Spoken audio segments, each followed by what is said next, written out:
Hello friends, welcome to spooky season. Happy October. In today's video, I'm going to be showing you how I made this witch's boot house cake. So let's just get right into it.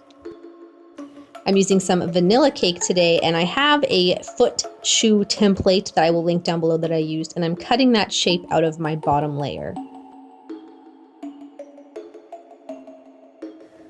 I'm going to start stacking up the main portion of my boot, mostly the heel. I'm not filling in the front because I'm going to carve that away, and I'm using some vanilla buttercream. And then once I add 2 more layers, I'm going to add some bubble tea straws and a little piece of cake board just to give this some more support before I add a couple more layers.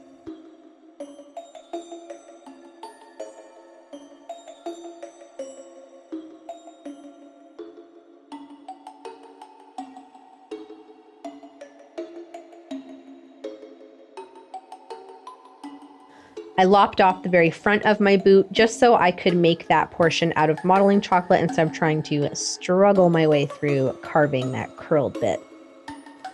With my little paring knife, I'm just starting to carve the base there and get more of my shoe shape before I add any more cake to the top.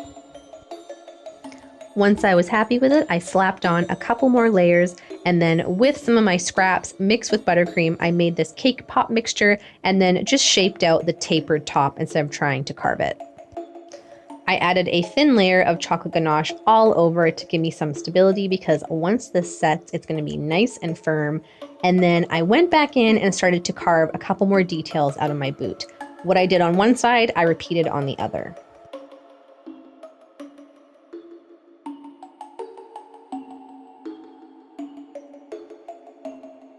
I covered the whole thing in one more layer of ganache, just taking my time to make it as smooth as possible. And then for the very tippy top, I decided to make the peak out of modeling chocolate instead of trying to get my ganache to be nice and crisp. So I just cut that down to size.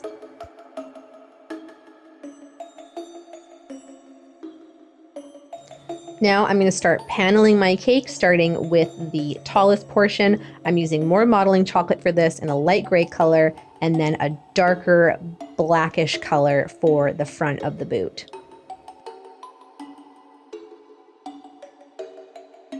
I didn't worry about covering the roof or the very bottom of the heel in the back because I would deal with that later, and I just did my best to cut the seams as close as possible. The beautiful thing about modeling chocolate is that it blends really well, so you can cover the seams up later. I know it looks a little rough now, but I promise it'll all come together. For the front of my boot, I used an extra piece of modeling chocolate that I just tapered and then curled the end and did my best to blend that into the front. I just added a couple extra pieces to kind of join the gap there and make it all smooth and seamless. Perfect.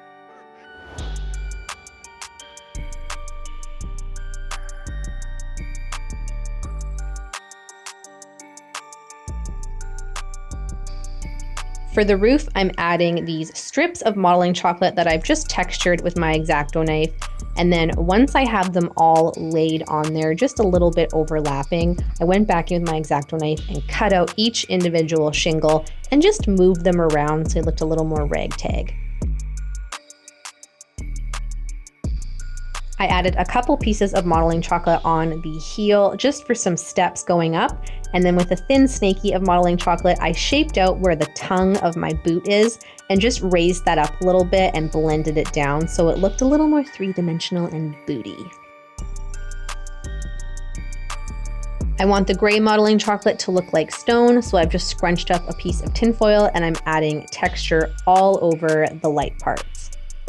For the front of the boot, I mainly focused on smoothing it out, making sure everything was joined together, and then just added some like really light texture with my fondant tool, and then went back in with some black airbrush color and just painted over all of the dark portions.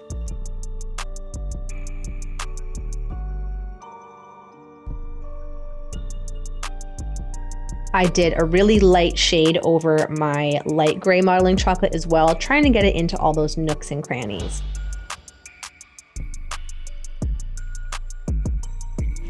So now I'm going to cut out the windows. I made myself these little templates and I did a couple on the side and then a big one on the front.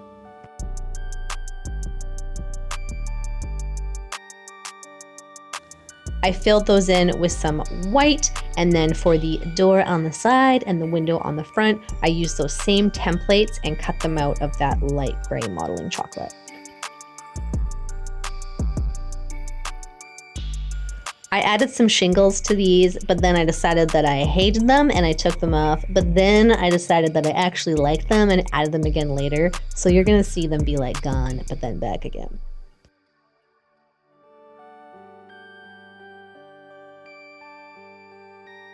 I rolled up a piece of that dark modeling chocolate for the top, like the tongue of the boot, and then just blended the side seams so it all looked like one piece. To paint the windows, I used some yellow food coloring as well as orange and brown, and I just built up the layers. I did a whole wash of yellow over the whole thing, and then mainly concentrated the orange and the brown near the top. I framed all the windows with some light brown modeling chocolate and then just added a little sill underneath each one. Is sill the right word? I think it is. I don't know.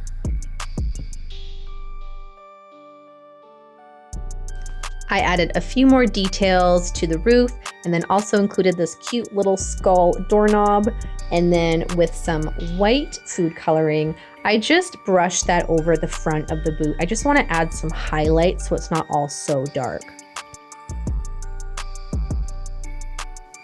I added a few more details. You can really jazz it up or dress it down as much as you want. I didn't want this to be like too spooky. I wanted it to be like a modern witch boot. So you can add however much detail you'd like.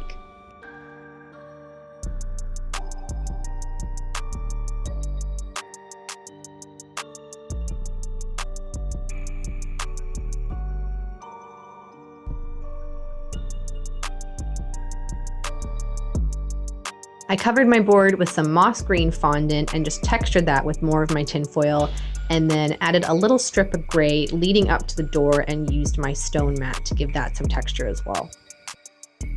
I added a couple pumpkins to the front and then a post at the top that I stuck in place using a piece of dried spaghetti, and dangling off that using a little piece of floor wire, I have this bat.